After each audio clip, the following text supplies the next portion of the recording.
మెదక్ జిల్లా Shivampet SI రవికాంతారావు, MRO Srinivasachari చేతుల మీదుగా GS6 న్యూస్ 2024 నూతన క్యాలెండర్ని ఆవిష్కరించడం జరిగింది.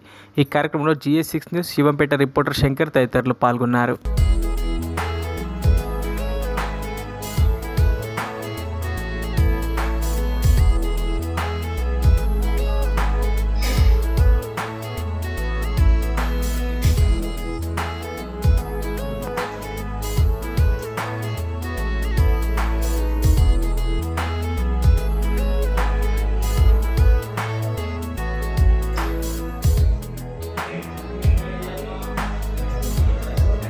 మరిన్ని అప్డేట్స్ కోసం మా ఛానల్ని సబ్స్క్రైబ్ చేయండి.